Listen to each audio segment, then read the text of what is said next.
Orang yang diberikan Allah kerajaan dunia akhirat itu orang yang diberi Allah 3 hal. Apabila 3 hal ini diberikan Allah kepada hambanya, maka hamba ini menjadi raja dunia akhirat dan dimuliakan Allah dunia dan akhirat. 1, Allah berikan dia rafa'ahul hijab an qalbi. Allah angkat dinding hatinya sehingga dia hatinya itu bisa menyaksikan perbuatan Allah Subhanahu wa ta'ala pada tiap-tiap sesuatu. Nah, itu pertama. Allah angkat dinding hatinya sehingga hatinya bisa melihat Allah, bisa melihat perbuatan Allah pada segala sesuatu. Dan perbuatan Allah itu tidak pernah sunyi daripada hikmah, karena tidak ada perbuatan Allah yang sia-sia. Nah, pertama itu. Selama ini kita memandang sesuatu itu manusia. Kita pandang mata itu manusia, pandangan hati pun itu adalah manusia. Kita melihat langit, mata kita melihat langit, hati kita pun melihat langit. Itu contoh hati yang terdinding. Kita melihat si fulan orang yang saleh, hati kita pun melihat fulan itu orang yang saleh. Ini contoh hati yang terdinding. Allah angkat dinding itu. Lalu hati ini beda dengan penglihatan mata zahirnya. Beda. Begitu melihat orang yang taat kepada Allah, mata ini melihat bahwa itu orang taat kepada Allah, tapi hatinya melihat itu adalah ciptaan Allah Subhanahu wa ta'ala. Begitu mata ini melihat orang yang maksiat kepada Allah, hatinya melihat bahwa itulah ciptaan Allah. Nah, ini contoh hati yang sudah terangkat dinding. Melihat kambing, mata melihat bahwa itu kambing, tapi hatinya melihat bahwa kambing itu adalah ciptaan Allah. Nah, itu contohnya. Orang yang diberi Allah kerajaan dunia akhirat itu, pertama Allah angkat dinding dari hatinya sehingga hatinya tidak melihat sesuatu selain Allah Subhanahu wa ta'ala. Walaupun matanya melihat macam-macam, tapi hatinya satu, itu ciptaan karya dari Allah Subhanahu wa ta'ala. Dan setiap perbuatan Allah tidak pernah sunyi daripada hikmah. Daripada hikmah. Satu contoh tadi, kita melihat orang taat. Mata kita melihat fulan bin fulan saleh, takwa. Hati kita melihat bahwa itu merupakan ciptaan Allah. Ciptaan Allah. Hikmah yang diambil di situ, satu, agar kita bersyukur kepada Allah Subhanahu wa ta'ala, diperlihatkannya orang yang saleh. Yang kedua, kita di situ berdoa kepada Allah agar jadi orang yang saleh seperti itu. Itu rahasia yang ada dalam setiap perbuatan Allah. Kita melihat orang yang maksiat, mata kita melihat fulan minum arak, kita melihat fulan berbuat maksiat, hati kita mengatakan bahwa itu adalah ciptaan Allah. Hikmah di situ apa? Hikmahnya kita bersyukur tidak dijadikan seperti orang maksiat. Dan lagi itu orang maksiat jalan pahala bagi kita. Apa pahalanya? Kita disuruh untuk beramar ma'ruf nahi munkar. Nah, itu hikmahnya. Jadi orang yang terdinding hatinya selalu melihat mata dengan hati sama. Kalau terdinding diangkat oleh Allah, matanya melihat ini tapi hatinya melihat itu merupakan perbuatan dari Allah Subhanahu wa taala. Perbuatan Allah tidak pernah kosong dari hikmah yang kembali kepada kita.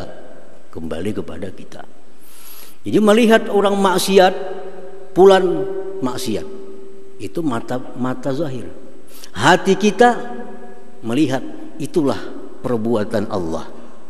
Hikmah dari perbuatan Allah, satu, kita bersyukur karena dibikinnya maksiat. Kita bersyukur karena dibikinnya sepertinya yang maksiat. Dan itu orang maksiat jalan pahala kita untuk beramar ma'ruf nahi munkar. Nah, itu pertama. Kalau hati kita ini sudah diangkat Allah dinding itu, kita sudah dapat sepertiga kerajaan dunia dan akhirat. Melihat Fulan bin Fulan, hati ingat itu merupakan perbuatan Allah. Melihat gedung, melihat langit, bumi, selalu hati kita melihat itu merupakan karya dari Allah Subhanahu wa taala. Nah, para muhibbin rahimakumullah. Yang kedua, orang yang diberi Allah kerajaan dunia akhirat itu orang yang diberi Allah qanaah. Qanaah ini artinya tarakut tasyawwub bil ilal mafqud wal istighna bil mawjud. Qanaah itu artinya tidak ingin kepada yang tidak ada, merasa cukup dengan yang ada. Nah, itu qanaah. Diberi Allah harinya rezeki 100.000, cukup. Kadang mengingini hari ini dapat 200. Diberi Allah hari ini rezeki 50.000, cukup. Kadang mengingini hari ini hendak dapat 100.000. Apa yang diberi Allah kepadanya dalam masalah rezeki, dia merasa cukup. Nah, itu qanaah. Kalau orang yang kadang merasa cukup, itu tamak. Lawannya qanaah. Dapat rezeki harinya 1 juta, wah masih kurang, mestinya 2 hari ini. Dapat rezeki 2 juta, oh mestinya harinya 5 juta. Nah, itu orang tamak. Begawi, bekerja, dapat untung. Sebulan bekerja dapat untung 1 juta rupiah. Bah, ini mestinya sebulannya 5 juta paling gak ada, kenapa 1 jutaannya dapat nih? Nah, itu tamak. Kalau orang qanaah, bekerja sebulan hasilnya dapat 1 juta, cukup. Inilah sudah yang diberikan Allah Subhanahu wa taala. Nah, itu qanaah. Nah, qanaah ini berlawanan dengan sifat asli manusia. Karena sifat pembawaan manusia itu tamak. Untuk bisa qanaah, merubah tamak menjadi qanaah, itu perlu ilmu, perlu latihan. Kada bisa orang hidup timbul jadi qanaah. Mesti tamak pembawaan lahir manusia. Begitu orang lahir, ini kanak-kanak sudah tamak. Tambah gana, tambah tamak, tambah besar, tambah tamak. Memang itu aslinya manusia. Nah, kalau kada belajar, kalau kada mengamalkan amalan, sifat tamak terus menerus sampai mati. Nah, mesti tamak itu diganti dengan qanaah. Qanaah merasa cukup dengan rezeki yang sudah diberikan Allah Subhanahu wa ta'ala. Nah, para ulama menerangkan kepada kita supaya kita bisa qanaah, ini kayak apa caranya supaya bisa qanaah. Karena kalau kita dapat qanaah, kita dapat sepertiga kerajaan dunia akhirat. Ujar para ulama, supaya dapat qanaah itu yang pertama al-ilhah fid du'a. sering-sering berdoa kepada Allah, Allahumma rzuqnil qanaah, ya Allah berikan aku qanaah, berikan qanaah. Orang hidup kaya miskin itu tergantung hati, tergantung hati. Banyak orang kaya hati miskin, banyak orang miskin hati kaya. Nah, orang yang miskin tapi hati kaya itulah qanaah, merasa cukup dengan apa yang diberi Allah, rumah demikian cukup, apapun rezeki dia merasa cukup diberi Allah. Nah, berdoa lawan Tuhan, ya Allah berikanlah hamba sifat qanaah, berikanlah hamba sifat qanaah. Rancak-rancak seringkali berdoa dengan qanaah itu. Nah, kemudian lagi supaya kita bisa qanaah itu al-iman bi annal arzaq muqaddarah maksumah. Percaya bahwa rezeki sudah ditakdirkan Allah, sudah dibagi Allah. Mesti percaya. Kita ini punya rezeki selama hidup dalam dunia sudah ditakdir Allah dan sudah dibagi. Kada bakal ke lain rezeki kita, rezeki orang lain kada bakal ke kita. Percaya itu. Kalau Allah menjatahkan kita di alamul zarrah, alamul arwah, Allah jatahkan rezeki kita selama hidup dapat 10 miliar, umur 60 tahun mati. Nah, diberi Allah rezeki 10 miliar. Itu 10 miliar pasti datang kepada kita. Kada akan kurang, kada akan lebih. Nah, kada akan bertambah dengan tamak, kada akan berkurang dengan qanaah. Rezeki yang 10 miliar itu, kalau kita dijatahkan Tuhan rezeki 10 miliar. Nah, kayak apa Tuhan cara mendatangkan 10 miliar itu kepada kita? Tuhan yang mengaturkan caranya. Tuhan yang mengaturkan caranya. Dibukakan Tuhan hati kita untuk berkebun. Nah, berkebun kita, berkebun dapat hari ini dapat 1 juta. Nah, 10 miliar kurang 1 juta sudah dari jatah kita. Dibukakan pulang hati oleh Tuhan kita untuk beternak, maka beternaklah kita. Dari peternakan 3 bulan dapat 1 juta. Nah, 10 miliar kurang 1 juta, kurang 2 juta. Bila habis 10 miliar mati. Mati. Mau kada mau. Nah, itu sudah dibagi oleh Allah. Kada akan bertambah dengan mati-matian bercari, kada akan menambah mengurangi orang diam di rumahnya. Nya diam di rumah kada sing keluaran, kada berkurang. Tetap akan sampai kepadanya 10 miliar kalau itu sudah digariskan oleh Allah Subhanahu wa taala. Cara penyampaiannya Allah yang akan mengaturnya sedemikian rupa. Nah, mau kada berdagang ya kayak apa nak dapat duit. Nah, itu urusan Allah. Allah kita membuka hati kita, demi Tuhan berdagang. Nah, berdaganglah kita. Dagang dapatlah untung kita, itulah rezeki kita. Jadi jangan risau. Urusan rezeki jangan risau. Masing-masing orang sudah dijatah oleh Allah dan pasti sampai kepada kita dengan cara sampainya diatur oleh Allah Subhanahu wa taala. Ada orang diberi Tuhan rezeki 10 miliar, umur 60 tahun. Umur 60 tahun. Umur sudah 50 tahun. Kada pernah berduit 1 miliar lagi. Tapi pada ilmu Allah, orang ini dapat 10 miliar kada mati bila kada dapat 10 miliar. Umur 60 tahun diberi Tuhan. 50 tahun dah umur belum 1 miliar lagi bisa duit. Umur 55 tahun belum 1 miliar lagi bisa duit. Nah, begitu orang ini sampai parak 60 tahun dapat mendulang berlian, dijual 9 miliar sekian. Habis dapat berlian mati orangnya. Habis itu. Ada orang yang dipol Allah waktu muda dari jatahnya.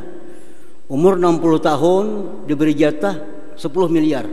Lagi masih muda beri Tuhan 1 miliar, umur 30 1 miliar, umur 40 1 miliar. Habis duitnya, umur 50 minta-minta kada sing duitan lagi. Jadi urusan rezeki itu kada bertambah dengan banyaknya usaha, urusan rezeki kada berkurang dengan diam di rumah. Sebab sudah ditakdirkan oleh Allah, dibagi jatah oleh Allah, cara penyampaiannya kepada kita diatur sedemikian rupa oleh Allah Subhanahu wa taala. Nah itu qanaah. Yakin itu. Yang ketiga caranya qanaah itu supaya kita bisa an-nazar ila man huwa aqallu minhu fir rizq, memandang orang yang di bawah kita. Kita penghasilan berapa? 100.000 sehari. Supaya rasa puas 100.000 ini, lihati tetangga 50 lagi sehari dapat. Asa puas 100.000. Lihati sebelah kiri kan berapa hasil sehari? 30.000. Wah banyak 100.000. Jadi pandangi orang-orang yang rezekinya di bawah dari kita. Pandangi itu. Kalau kita memandang orang yang rezekinya 1 juta, 2 juta, wah hidup kita kadang mau qanaah, selalu mencari hendak kaya orang itu. Jadi jar Nabi dalam sebuah hadis, unzuru ila man asfala minkum wa la tanzuru ila man fawqakum. Pandang orang yang di bawah, jangan mandang ke atas, supaya hidup nyaman, supaya hidup tenang, supaya bisa qanaah.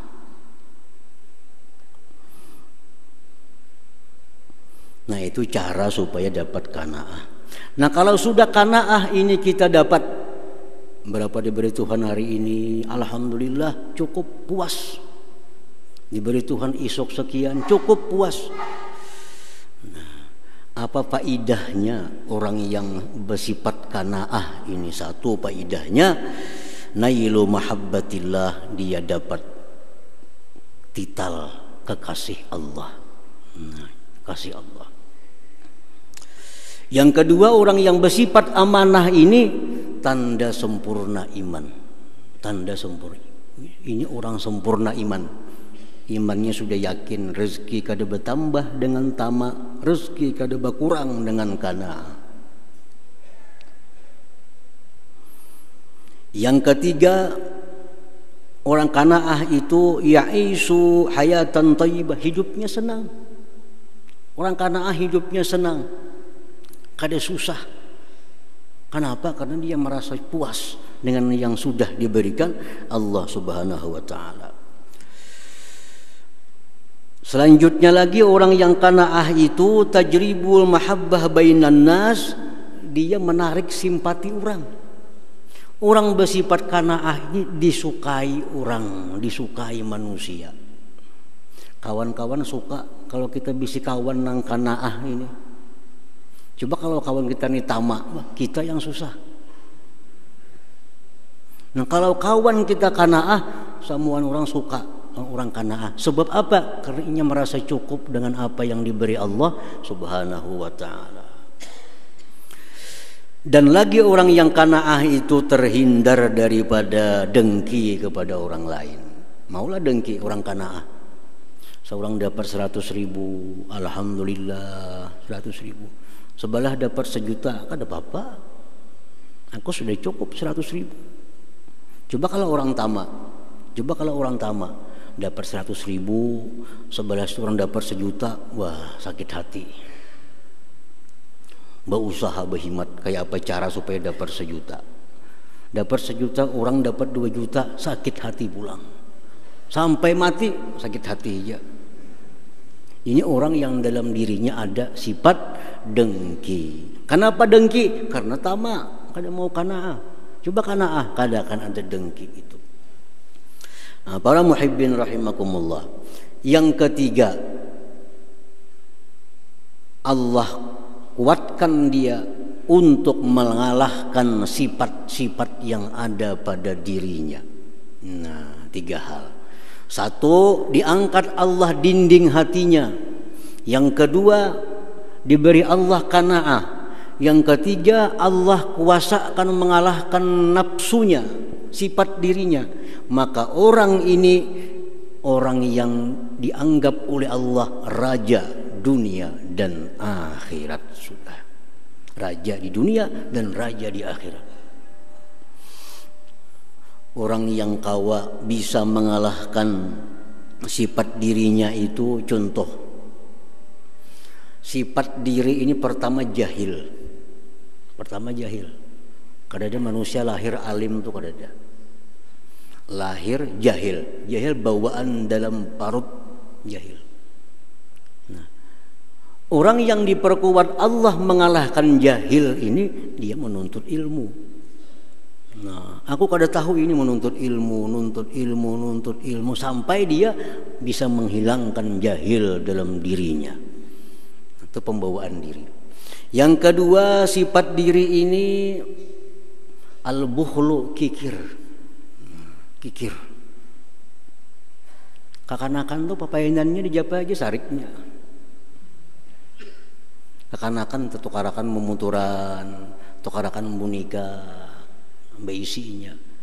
Hanya dijapa aja sariknya. Memang itu sifat asli manusia, kikir. Kadang-kadang manusia hidup langsung jadi pemurah, pasti kikir. Nah, untuk mengalahkan kikir ini supaya jadi pemurah itu perlu ilmu, perlu latihan. Nah, jadi yang asalnya jahil jadi berilmu, yang asalnya kikir jadi pemurah, yang asalnya sombong jadi tawadhu, yang asalnya dendam jadi pemaaf. Nah, orang yang bisa mengalahkan dirinya itu berarti dia sudah dapat lagi sepertiga kerajaan dalam dirinya. Nah, jadi kalau kita ini sudah bisa macam itu, kita jadi raja. Siapa nama dah akan raja? Allah Subhanahu wa taala. Kalau Allah mengatakan bahwa kita raja, kita mulia dunia akhirat. Nah, Allah berikan kerajaan kepada hamba yang Dia kehendaki, tapi bisa Allah cabut kerajaan itu bagi orang-orang yang Dia kehendaki.